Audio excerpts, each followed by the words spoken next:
Good. Good. Mizzo. Mizzo. Mizzo. Mizzo. Alright. Mizzo. Aubrey. You was almost an Aubriana. I had it, but I had too much. Maggie. Maggie. Yeah. Like Maggie. Maggie. Oh yeah. Already? So I don't know why that's not. Yeah, I don't know what was going on.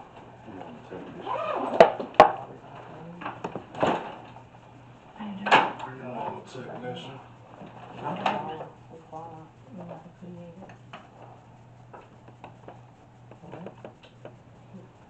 Welcome to Somebody's Gotta Say It. What we all gonna say it? It's your girl, the HBIC, the queen of podcasts in the land. What up, y'all? Jessie Lane is here. She don't have any love. We got don't know nothing Jessie. extra. She never does nothing That's all good. Short, sweet. We have 4 guests in the building tonight.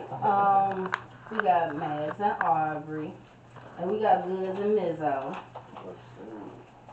Mads and Aubrey, introduce yourselves. Hey everyone, I'm Aubrey, I'm Maggie. and we are the creators of Blackitup. Damn. Yeah. Came through the hole. We gotta start practicing. Right, already. Now the step and everything. Yeah. We ain't got no shit on. It's all good. It's all good, y'all. Definitely. What's going on, man? I'm Joe Goods on one half of the Gold Coast Entertainment. Alright. It's the motherfucking Mizzo, Hey. you know. Hey.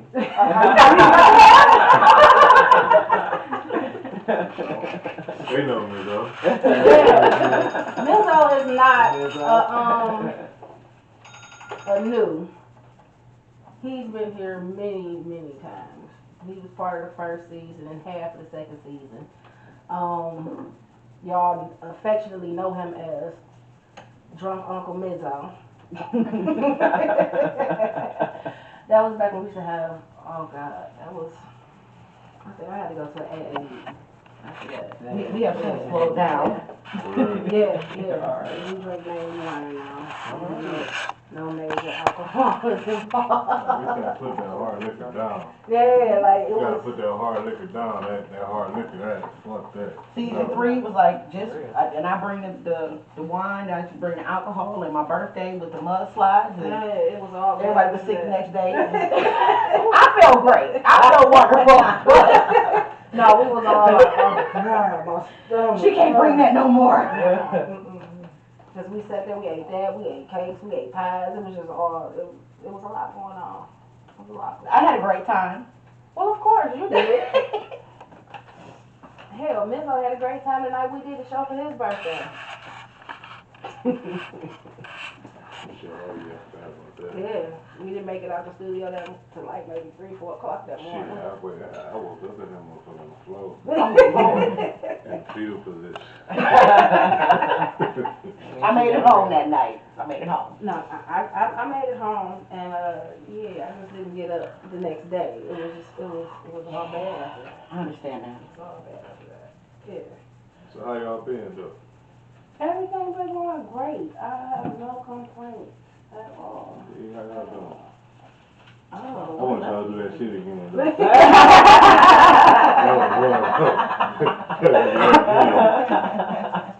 Yeah, man, that unity, man, we had to bring it in strong, man. That go with what we stand for, you know what I'm saying? That's how we even came up with it. For real. Look, we do a little bit of everything. We don't rap it down, but we messing around with the poetry. We throwing it a little bit. Yeah, we ain't got it all the way together, but maybe in the future we'll come and spit something for y'all one time. But we do be working on some pieces. We got some people that we cool with. They got beats to do some instrumentals for us and things of this nature. So, you know what I'm saying? So tell us a little bit more about the clothing line, because I'm digging these shirts. Like, I'm digging it, yeah. Like, Appreciate tell us more it. about it. Like, what's going on? Well, our initial concept was to elevate the vibe and mind of Black culture, and so we created Blackitup because we were tired of our environment. I used to work at a hospital at Cleveland Clinic, and I didn't like right.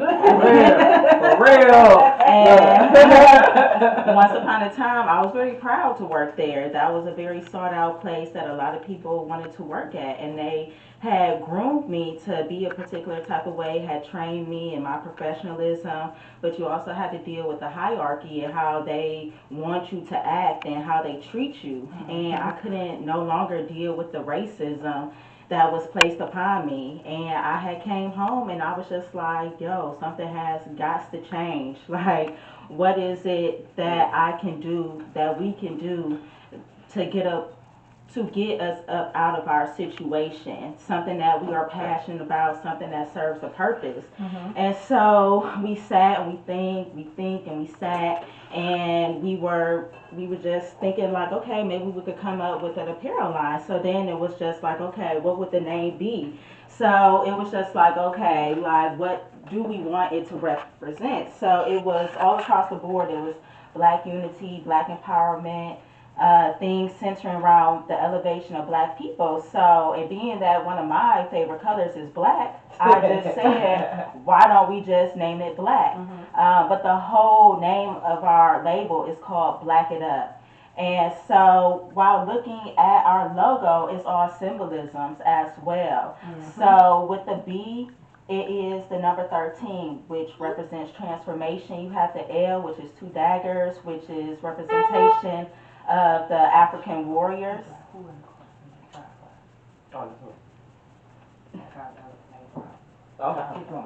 Okay, so my interruption here, but we're gonna bring it back. So we also have the A, which is the pyramid, which housed the pharaohs, and in the middle is the Eye of Horus, which means powerful. Our C also is a crescent sun, which is the alchemy sign for silver, and also the feminine sign for also the feminine sign for femininity. And also the K is three components, which is the bamboo stick, which is for good luck, the feather is for freedom, and the elephant trunk is for wisdom. So being that all these symbolisms are embedded within our logo, you have no choice but to feel powerful when you wear our logo, because the Egyptians back in the day, that's how they communicated with one another. And so we kind of wanted to bring it back, but more modern. Would you mind showing the logo to the cameraman, please? Our lovely cameraman today. For sure. Probably Maggie's shirt will be a little bit better because it's very outlined.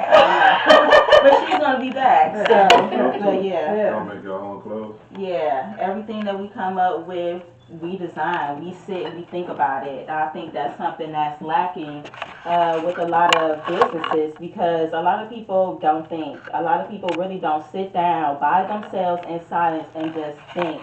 Things are too easy nowadays. Everybody wants to be a carbon copy of somebody else. If somebody comes up with the blueprint of something, a lot of people just steal it. And this is something that we literally thought about, drew out, and brought it into fruition.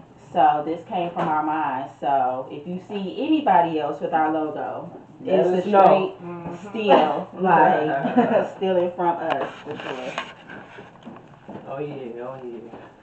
Definitely. I'm feeling the whole vibe. Like I told you when you first even told me you were starting it, I was like, well, you ready? Yeah. Let me know. Do the show. Oh yeah. Bring our money all the way together and start supporting the line for real, because I like that sweatshirt. Very nice. Thank you. For sure. But me and you have a lot of different conversations. Oh yeah, for sure. We touch a lot of different bases. We work at the same hospital. I figured. And even though we're in completely different fields, we still together in a vast majority of subjects. We basically started taking these paths at the same time. Like a lot of shit just started going haywire. We like, wait a minute, this shit ain't right. This shit ain't cool. Yeah. You know, we just started having like basically like meetings of the mind. And it's only like twos and fews of us. A lot of them dropping off, retiring, leaving. Yeah. A lot of that. So it's literally twos and fews of us now, and with the culture of the hospital, it's like really, really hard to be our color and have a decent conversation. Like the minute we link up and have a conversation, or they feel we're Congregating? yeah, Mhm. yeah. Mhm. It becomes a Exactly. problem. Everybody's pages get to going off, you know, it's all kind of randomness. So it's Yeah. just like, but to still be able to dip off and have those conversations with like-minded people is still a great thing. So, When I was working for the machine, aka Cleveland Clinic, we used to sit in the pit, and I was working in the cafeteria. This is before I went to Dale school, STNA school, nursing school, all of that. I was an 18-year-old cafeteria lady. Okay. And we would sit in the pit, and in the